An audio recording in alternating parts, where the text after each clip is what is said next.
देखो ठाकुर जी के जो श्रीअंग का श्याम घन है वो प्रकृति में है ही नहीं, केवल उदाहरण मात्र दिया गया है।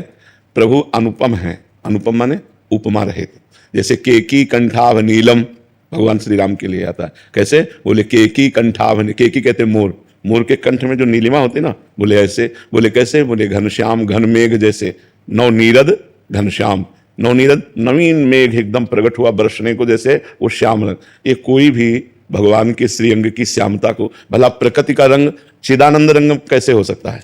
तो वास्तविक जो भगवान की श्यामता, एक बार हमको तंद्रा में एक प्राकृतिक मोरपंख दिखाया गया और एक प्रभु के मस्तक पर जो लगा है वो मोरपंख, बड़ा अंतर है, बड़ा अंतर है।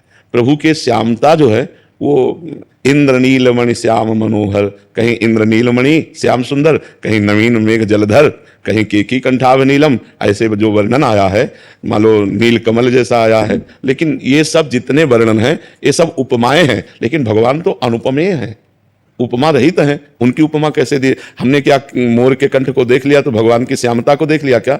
नवीन मेघ को देख लिया तो भगवान की श्यामता, भगवान के श्रीअंग का एक भी कुछ भी वो सदा सदा के लिए अंतर्मुख कर देगा, बहिर्मुखता का नाश हो जाएगा, प्रेम में विकल हो जाएगा। तो ये सब जितने उदाहरण दिए गए हैं ये सब ऐसे दिए गए हैं जैसे चंद्रमा वृक्ष की डाल के ऊपर एक हाथ देखो, डाल से एक हाथ देखो दिखाई दे रहा है, तो क्या डाल के एक हाथ ऊपर चंद्रमा है?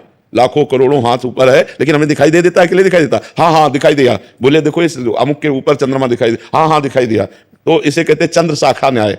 तो हम भगवान की उपमा देते हैं कि लगभग लगभग ऐसे होंगे, हम भावना कर सके। बकाया सही जो रूप है भगवान का वो प्राकृतिक कोई उदाहरण ही नहीं बैठता, वो अनुपम है। वो जब श्यामता हमारे बसेगी तो गोपीजन क्या कह रहे हैं, जित देखूं तित श्याममयी है। अब तो कुछ दिखाई ही नहीं देता, जिधर देखूं वही श्याम सुंदर, वही श्याम सुंदर, वही श्यामता। ऐसा लगता है पूरी सृष्टि में श्यामता की बेली बो गई है, क्योंकि अपनी आंखें श्याम रंग से रंग गई। पी मूर्ति नैनन बसे तेहि रस रहाय समाये, ये लक्षण सुन प्रेम के और न कछु शुभाए। प्रीतम की मूर्ति बस गई। अब वो श्यामता, वो गोरापन प्रकृति में नहीं है जो प्यारी जी और प्यारे जू में है, जो राम जी और सियाजू में है। नीला है या मेघ श्याम है? श्याम यानी काला सावला आता है, और नीला तो वो समझ नहीं आ रहा है। ना काले हैं ना नीले हैं, ना वो नीले हैं ना वो काले हैं, वो श्याम है। धारण करे शुरुआत, नाम जप, नाम ध्यान, नाम प्रकट करेगा। देखी रूप नाम आधीना, गोस्वामी जी ने लिखा ना, देखी रूप नाम आधीना। जब आप राम राम राम राम रटोगे तो जहां राम नाम का ध्यान करते वहीं राम जी की श्यामता आने लगेगी। वो श्यामता प्रकृति में किसी से नहीं जोड़ी जा सकती। ना वो काले हैं ना वो नीले हैं, वो ऐसे हैं कि बड़े बड़े गोरे दीवाने हो जाते हैं।